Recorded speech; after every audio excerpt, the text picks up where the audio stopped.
नमस्कार दोस्तों, स्वागत है आप सभी का मेरे इस न्यू वीडियो में। माफ़ी चाहूँगा अपने आवाज़ के लिए। मेरे को थोड़ी सी ठंड लग गई भाई,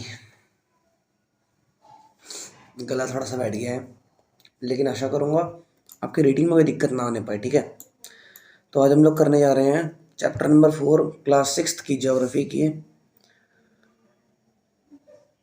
रीडिंग। ठीक है,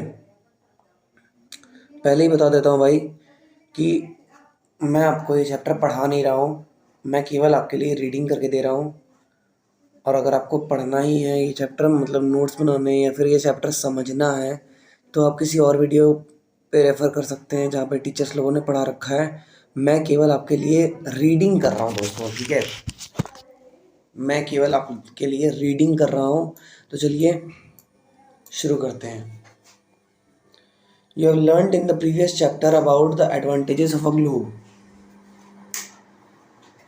However, globe has limitations as well. A globe can be useful when we want to study the earth as a whole. But when we want to study only a part of the earth as our country, states, districts, towns and villages, it is of little help. In such a situation, we use maps. A map is a representation or a drawing of the earth's surface or a part of it drawn on a flat surface according to a scale, but it is impossible to flatten a round shape completely. We find that maps are useful to us for various purposes. One map shows a small area and a few facts. Another map may contain as many facts as a big book. When many maps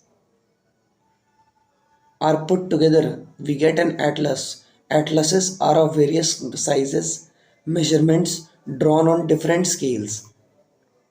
Maps provide more information than a globe. They are of different types. Some of them are described below. तो ये let's do वाला चीज़ आप लोग करा कीजिए। ठीक है, physical maps showing natural features of the earth such as mountains, plateaus, plains, rivers, oceans, etc. are called physical or relief maps.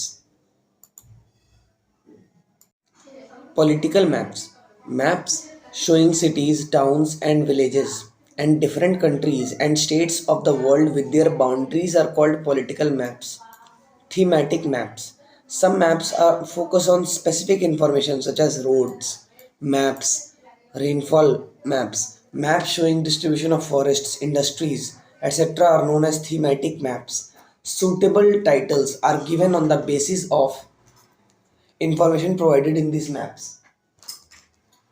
There are three components of maps: distance, direction, and symbol.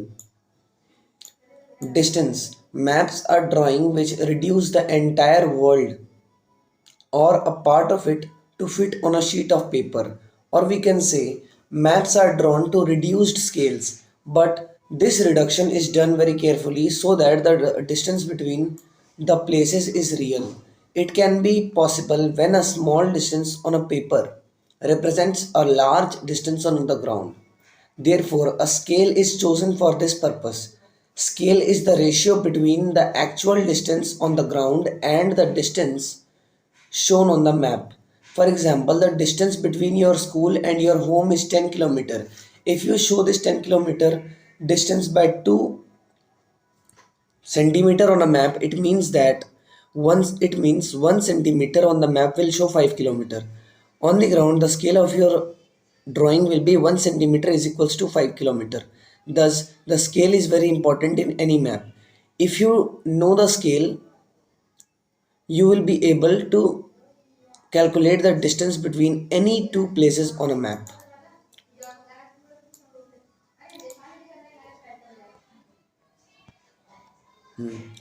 Direction and symbol.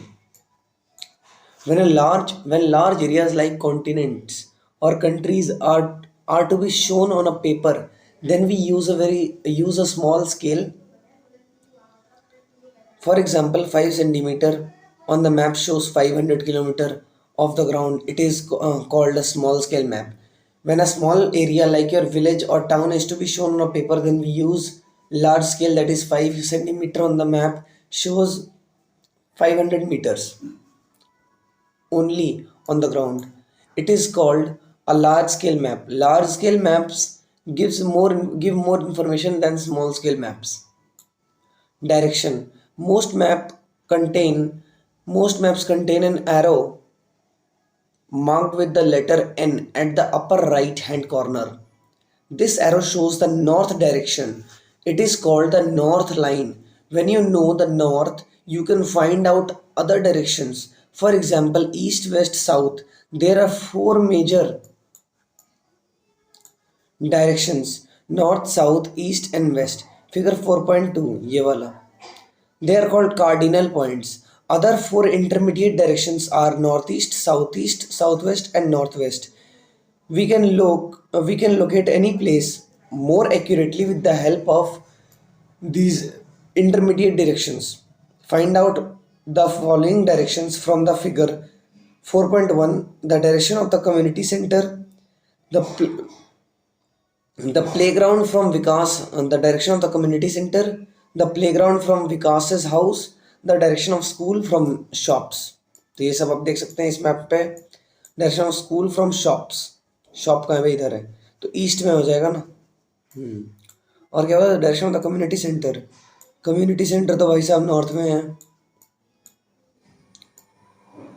और कहाँ है भाई?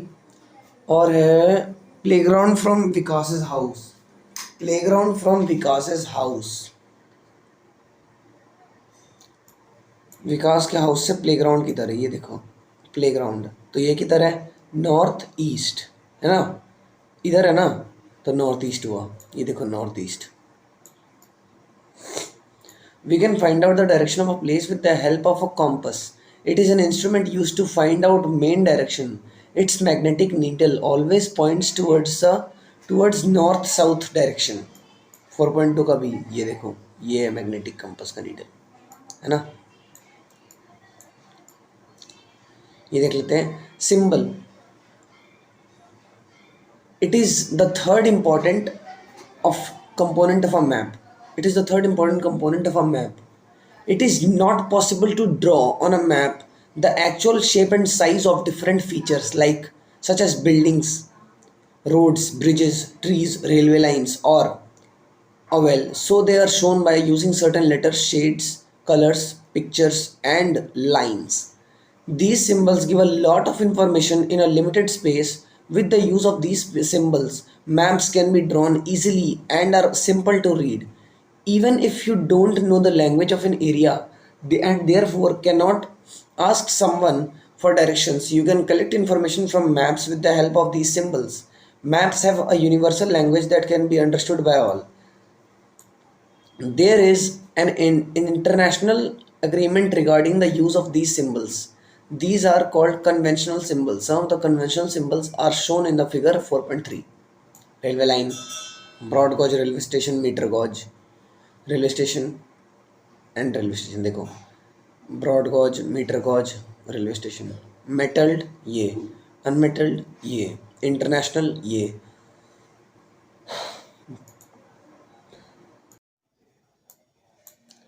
ये international boundary, ये है state boundary, और ये है डिस्ट्रिक्ट बाउंड्री. ठीक है.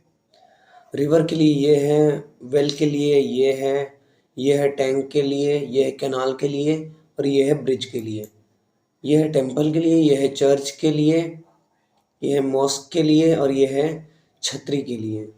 पोस्ट ऑफिस के लिए PO, post and telegraph office के लिए पीटीओ, एंड पुलिस स्टेशन के लिए पीएस. सेटलमेंट के लिए ऐसा वाला रेड सिंबल, ग्रेवयार्ड के लिए ऐसा सिंबल, ट्रीज के लिए ये green goal goal, and grass के लिए तो देख ही रहे हैं आप ऐसे. ठीक है.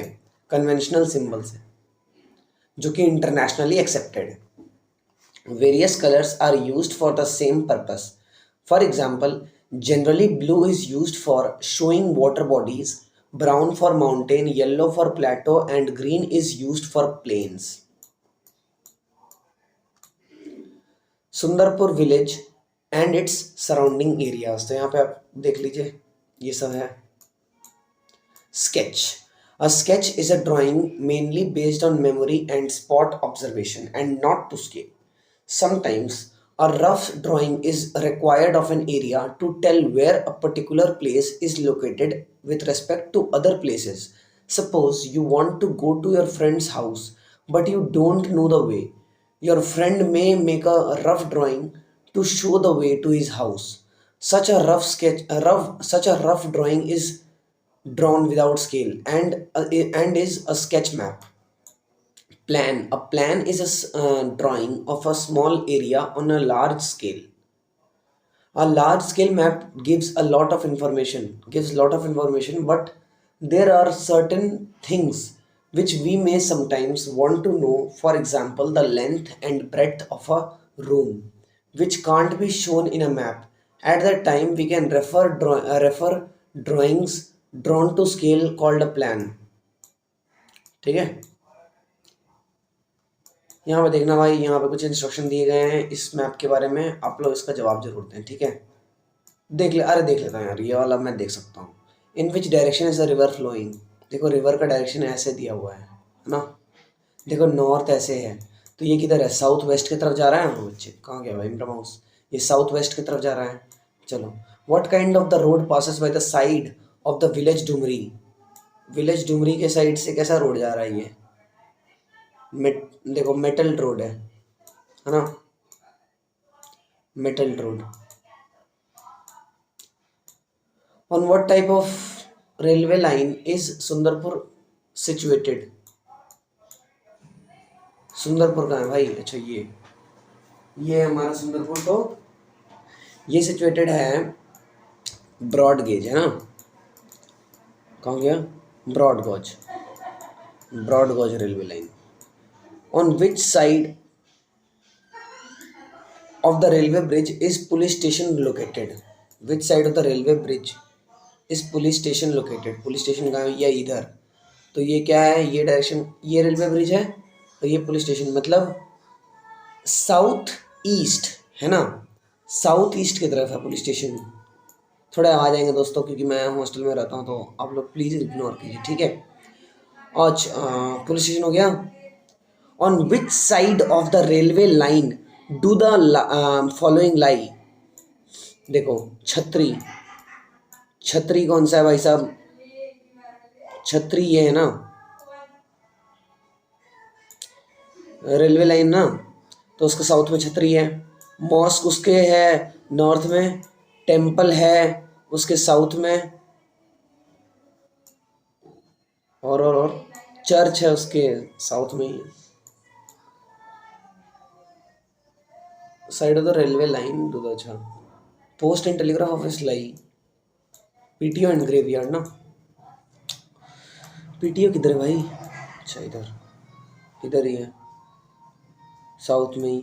ग्रेवयार्ड भी साउथ में है। ये आप लोग डायरेक्शन वगैरह देख लेना भाई इसका, सारे तो साउथ में ही आ रहे हैं भाई। इसका मतलब क्या हुआ? यही रेलवे लाइन को अगर हम लोग कंसिडर करते हैं सारे तो इसको साउथ में, क्योंकि एक पॉइंट ऑफ, अगर हम लोग इस पॉइंट ऑफ रेफरेंस को पकड़े तो पीटीओ साउथ में, ये इसको पकड़े तो ये नॉर्थ में, फिर इसको पकड़े ये साउथ में, ये भी साउथ में, ऐसे करके है। कोई पर्टिकुलर पॉइंट नहीं बोल रखा है, एक बार देख लेना यार, यहाँ पे मैं गलत हो सकता हूँ, ठीक है। तो इसी के साथ हमारा ये चैप्टर ख़त्म होता है, और आप लोग सक्सेसफुली यहाँ तक टिक पा रहे हैं, मतलब आप में दम है, ठीक है। आप लोग आगे बढ़ सकते हैं, बिल्कुल बढ़ सकते हैं। मेहनत करते रहें और रीडिंग करते रहें दोस्तों। रीडिंग बहुत फ़ायदा देगा, है ना। रीडिंग बहुत फ़ायदा देगा। और इसी प्रकार मेरे एफर्ट्स अगर आपको पसंद आ रहे हैं तो आप लोग लाइक शेयर एंड सब्सक्राइब भी कर सकते हैं, ठीक है। और आपसे यही निवेदन है कि आप लोग पढ़ते रहें। मेरे बेस्ट विशेस हमेशा आपके साथ थे, हैं और रहेंगे।